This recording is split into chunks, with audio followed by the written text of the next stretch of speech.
Oh, kia ora e hoa. Haere mai, come and join me. I've just been checking out my glasses.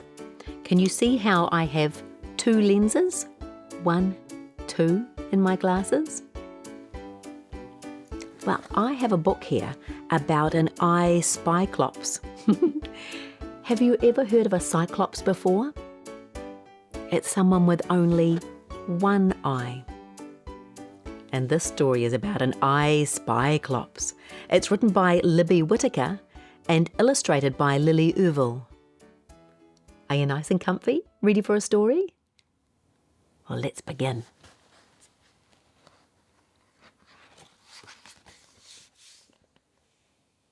When Alfred went to get his eye checked, the optometrist stared. Then he pretended not to stare.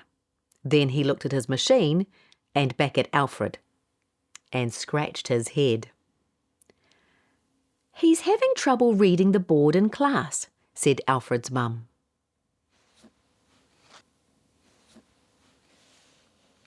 The optometrist got out some charts with different size letters on them. He put them on the other side of the room and asked Alfred to read the letters out loud. Alfred read the first line, and the next too, but the 4th line was fuzzy, even when he squinted, and he couldn't tell what some of the letters were. "Alfred has myopia," said the optometrist.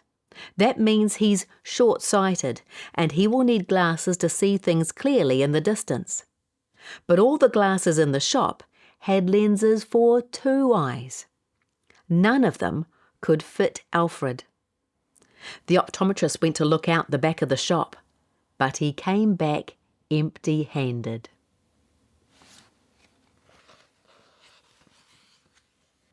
The second optometrist they visited didn't have any one-eyed glasses either. "We've never fitted glasses for a Cyclops before," said the receptionist. Alfred looked at his toes. Why couldn't he have 2 eyes like everyone else? They decided to stop at one more shop on their way home.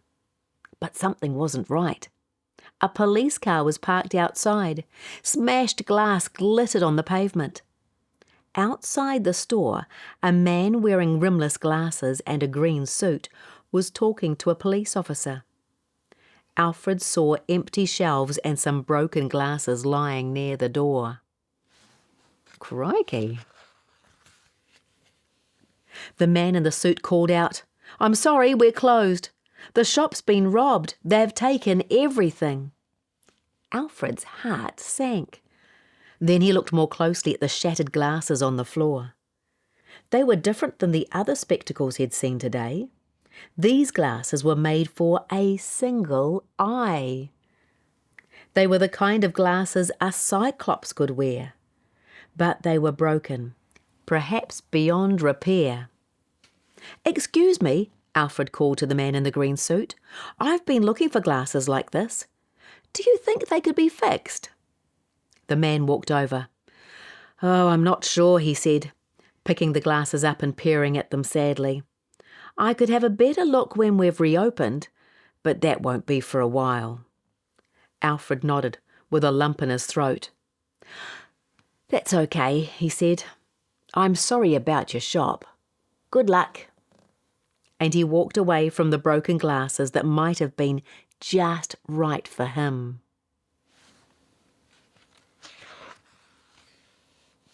As they drove home, Alfred gazed out the window. Sometimes he wished he wasn't a Cyclops at all. Then one of the signs beside the road stared back. Alfred blinked, but they were still there. A giant pair of eyeballs painted on a sign with an arrow pointing to the block of shops nearby.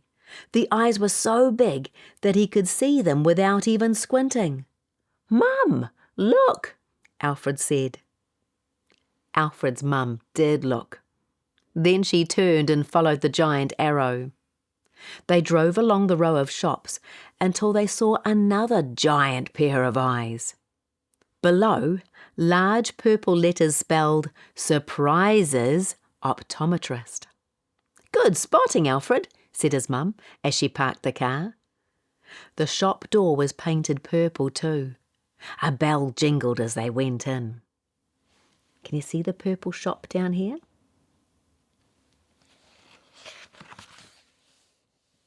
The store was filled with beanbags, machines that rattled and wobbled and spat out colourful lenses and glasses in more shapes and sizes than Alfred had ever seen before.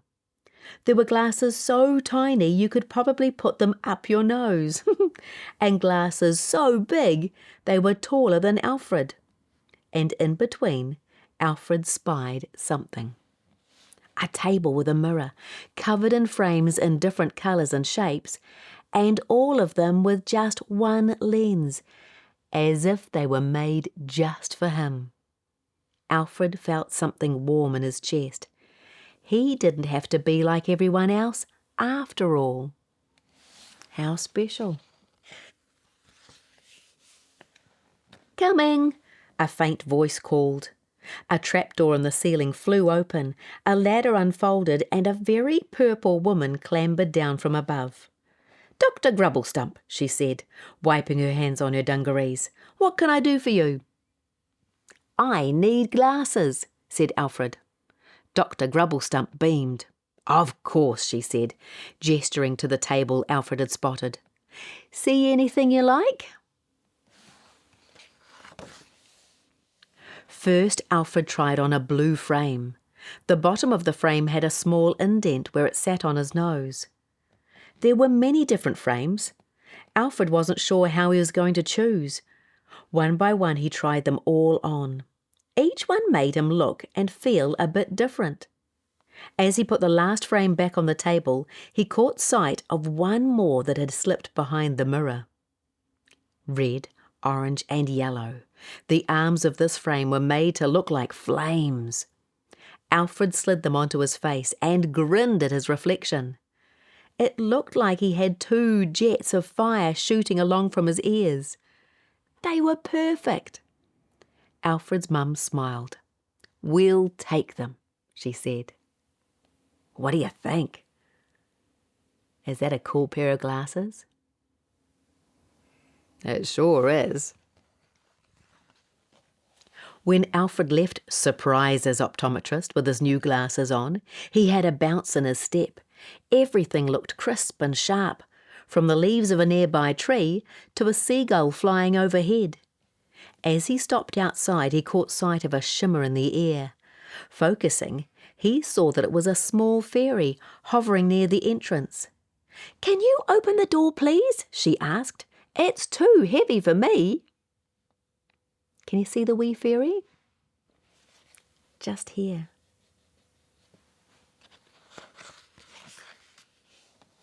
Alfred opened the door. With his new glasses on, he could even see the delicate pattern on the fairy's fluttering wings.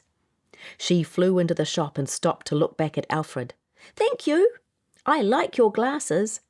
I'm here to get some glasses too. I've been having trouble finding any small enough to fit me." "I think you've come to the right place," said Alfred. And that's the end of the story. Wow, glasses so small they would fit a fairy. In the back of the book,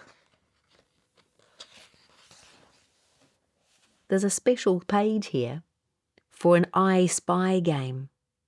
You can go back through the book and find all the pictures of a fairy, or a witch, or a cat, or an octopus receptionist.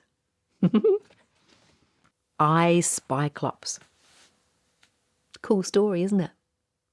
Have you ever tried glasses on? When I go to an optometrist for my glasses, I have to do a special eye test, just like Alfred did, with all the letters on the wall. Oh, and guess what? Libby Whittaker, the person that wrote the book, is an optometrist, an eye doctor. How cool is that? Well, if you want to find out more about this book, you can visit maryegan.co.nz. And if you want to come and see another story with really cool pictures like these ones, come and visit me again soon. I've got lots of cool books here for you. Ka kite.